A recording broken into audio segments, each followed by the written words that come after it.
ಆತ್ಮೀಯರೇ, ಇದು ಕಾರವಾರದ ರವೀಂದ್ರನಾಥ್ ಟಾಗೋರ್ ಬೀಚಿನ ಹತ್ತಿರದಲ್ಲಿರುವ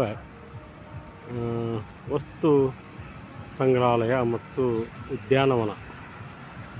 ಇಲ್ಲಿ ಆ ಕಡೆ ಕಾಣ್ತಾ ಇರೋದು ಗೋವಾ ಟು ಮಂಗಳೂರು ರಸ್ತೆ, ಚತುಷ್ಪಥ ರಸ್ತೆ ಮೇಲೆ ಕೆಳಗೆ ಸಾರ್ವಜನಿಕರಿಗೆ ವಾಹನಗಳು ಓಡಲಿಕ್ಕೆ ಬಿಟ್ಟಿದ್ದು.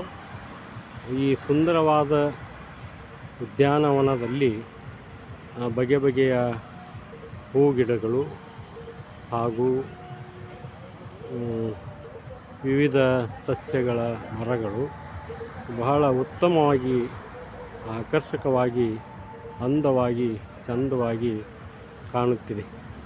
ಮಳೆಗಾಲದ ಈ ಸಾಯಂಕಾಲದ ಹೊತ್ತಿನಲ್ಲಿ ಇಲ್ಲಿ ಈ ಒಂದು ದೃಶ್ಯಗಳನ್ನು ನೋಡುವುದೇ ಒಂದು ಮನೋಹರ. ಇಲ್ಲಿ ಯುದ್ಧ ವಿಮಾನದ ಒಂದು ಮಾದರಿಯನ್ನು ಮಾಡಿ ಇಟ್ಟಿದ್ದಾರೆ. ಪ್ರೇಕ್ಷಕರು ಇಲ್ಲಿ ಬಂದು ನೋಡಿ ಹೋಗ್ಬೋದು.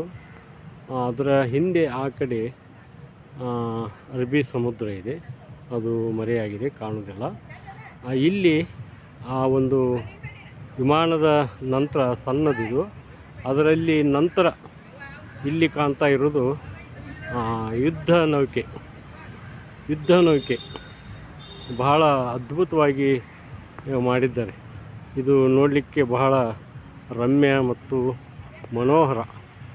ಈ ಯುದ್ಧ ನೌಕೆ ಬಹಳ ಸೊಗಸಾಗಿದೆ, ಸುಂದರವಾಗಿದೆ. K94 ಅಂತೇಳಿ ಇದರ ಹೆಸರು.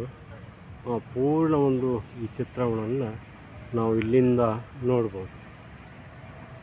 ಮೇಲೆ ಕಂಬ ಇದೆ. ಇದು ಪೂರ್ಣ ಯುದ್ಧ ನೌಕೆ. ರಾಜರಲ್ಲಿ ದೇಶದೊಳಗೆ ಯುದ್ಧ ನಡೆಯುವಾಗ ಈ ಒಂದು ಯುದ್ಧ ನೌಕೆಯನ್ನು ಬಳಸ್ತಾ ಇದ್ದರು. ಅದರ ಒಂದು ಮಾದರಿ ಇದು ಅಷ್ಟೇ. ಹಡಗಿನಲ್ಲಿ ಹೋಗಿ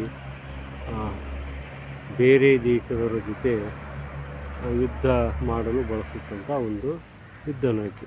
ತಮಗೆಲ್ಲ ಗೊತ್ತಿರುವ ಹಾಗೆ ನೌಕಾದಳ, ವಾಯುದಳ ಮತ್ತು ಭೂದಳ ಅಂತೇಳಿ ಸೈನ್ಯಗಳಿವೆ. ತಮಗೆ ಗೊತ್ತಿರುವ ವಿಷಯವೇ.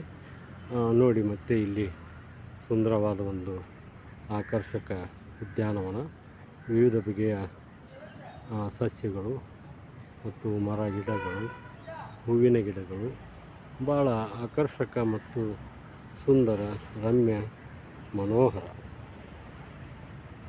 ಇದು ಒಂದು ಯಾವುದೇ ಸಸ್ಯ ಕಮಲ ಅರಳಿದ ಹಾಗೆ ನಲಿತಾ ಇದೆ. ಇಲ್ಲಿ ನಾವು ಇನ್ನೊಂದು ಪ್ರಮುಖವಾದ ಒಂದು ವಿಷಯವನ್ನು ಈ ವಿಡಿಯೋದಲ್ಲಿ ತೋರಿಸಲೇಬೇಕು. ಇದೇ ನೋಡಿ, ಯುದ್ಧ ವಿಮಾನ ವಾಯುದಳಕ್ಕೆ ಬೇಕಾದಂಥ ಯುದ್ಧ ವಿಮಾನ ಭಾಳ ಅದ್ಭುತವಾಗಿದೆ.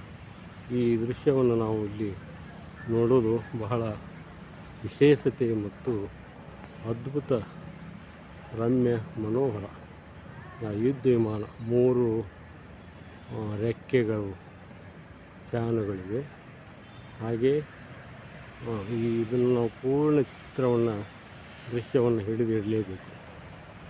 ಯಾರಾದರೂ ಇಲ್ಲಿ ಕಾರವಾರಕ್ಕೆ ಬಂದರೆ ಈ ಒಂದು ವಸ್ತು ಸಂಗ್ರಹಾಲಯದಲ್ಲಿ ಯುದ್ಧ ನೌಕೆ ಮತ್ತು ಈ ಯುದ್ಧ ವಿಮಾನವನ್ನು ನೋಡಿ ಹೋಗಬಹುದು.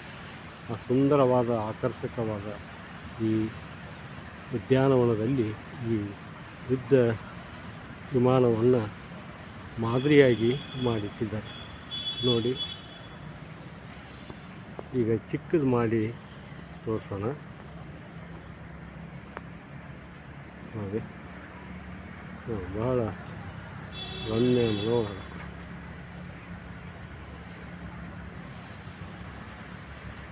ಅದು ಗೋವಾ ಟು ಮಂಗಳೂರು. ಈ ಕಡೆ ಗೋವಾ, ಈ ಕಡೆ ಮಂಗಳೂರು. ಭಾಳ ಸುಂದರ. ಇಡೀ ನಾವು ಈ ಒಂದು ಬೃಂದಾವನವನ್ನು ದೃಶ್ಯದಲ್ಲಿ ತೋರಿಸುವ ಒಂದು ಚಿಕ್ಕ ಪ್ರಯತ್ನವನ್ನು ಮಾಡ್ತಾಯಿದ್ದೀನಿ. ಅದು ಹೊರಗಡೆ ಹೋಗಲಿಕ್ಕೆ ದಾರಿ. ಬಹಳ ಅದ್ಭುತ.